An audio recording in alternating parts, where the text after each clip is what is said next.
Apa sebenarnya hakikat bahagia itu? Ada seorang kaya, hartanya banyak, dia naik kereta yang besar, megah dan mewah. Dalam perjalanan dia tengok ke sebelah kanan ada tanaman padi sawah yang menghijau.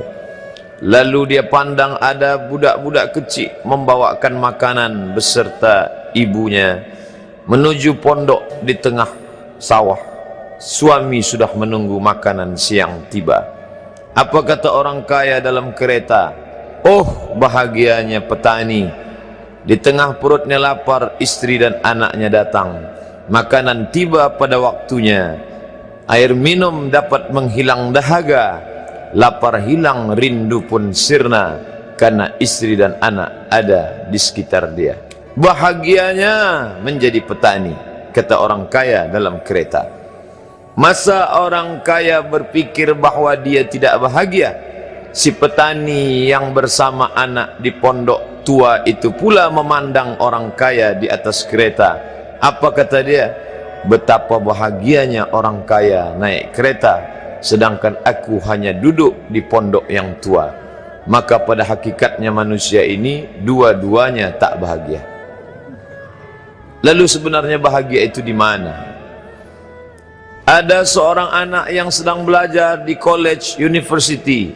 Maka dia berkata, alangkah bahagianya kalau saya dapat BA. Selepas dia dapat ijazah BA, lalu dia berkata, aku tak bahagia. Alangkah indahnya bila dapat master.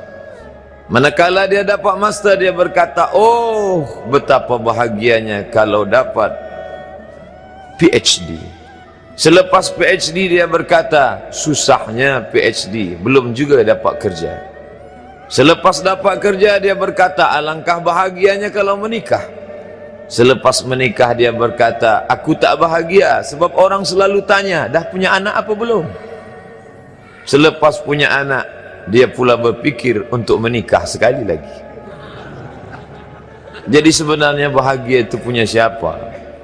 Oleh sebab itu bila kita baca kitab-kitab, maka makna sa'adah, kebahagiaan, orang yang bahagia sa'id, bahagia adalah insyirahus sadr, ketika hati terasa lapang apapun yang datang.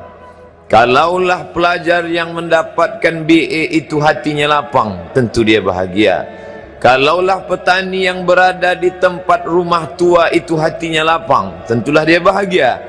Kalaulah orang kaya dengan kereta yang besar itu hatinya lapang, tentulah dia bahagia. Itulah mengapa Musa alaihi salam di tengah kesusahan hatinya akan melawan ayah angkat bernama Fir'aun. Dia minta hati yang lapang. Kita semua baca doa itu, Rabbi syrahli, lapangkan dadaku.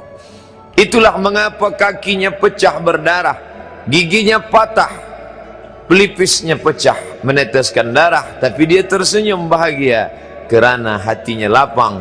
Allah sudah lapangkan hatinya. Apa kata Allah untuk dia? Alam nashrah laka sadrak. Itu beza Muhammad dengan Musa.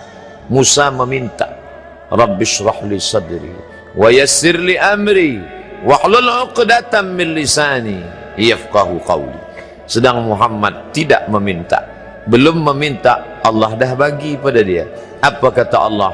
Alam nashrah laka sadrak wa wada'na anka wizrak alladhi anqadha dhahrak wa rafa'na laka dhikrak.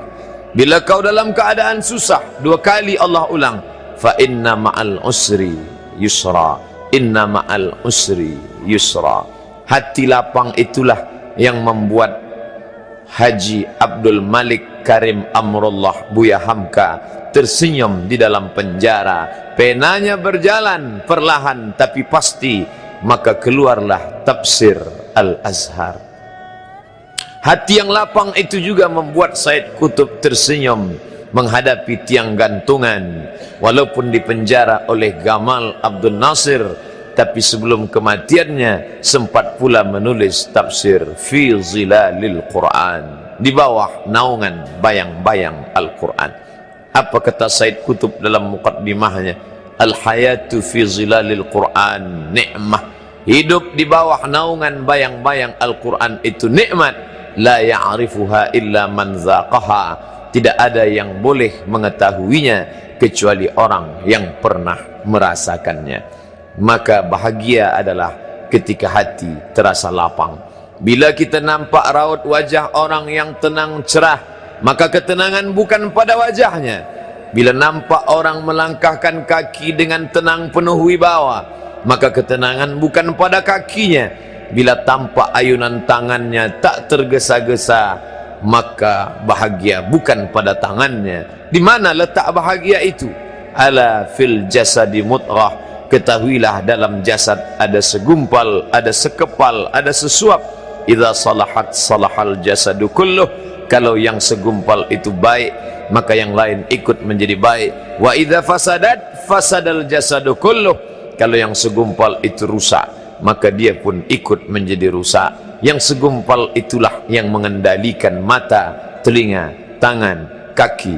Yang segumpal itulah tempat rindu, benci, marah, ridha, ikhlas, fasik, hasad, kufur. Di sanalah bersemayam rindu dan benci. Maka jangan terlampau benci. Habib habibaka haunamma. Kalau kau sayang, sayanglah secukupnya sahaja. Karena boleh jadi hari ini kau sayang, besok berubah menjadi kebencian. Kalau kau benci, bencilah secukupnya sahaja. Boleh jadi esok pagi dia menjadi orang yang tersayang.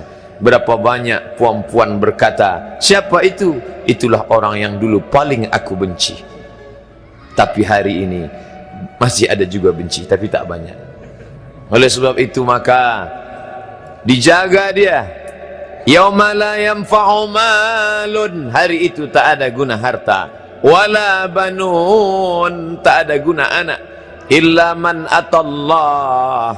Kecuali orang yang datang menghadap Allah biqalbin salim, dengan hati yang salim.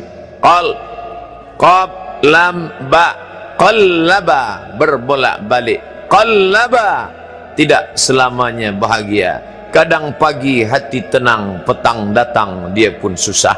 Kadang pagi hati lapang, petang tiba dia pun gundah.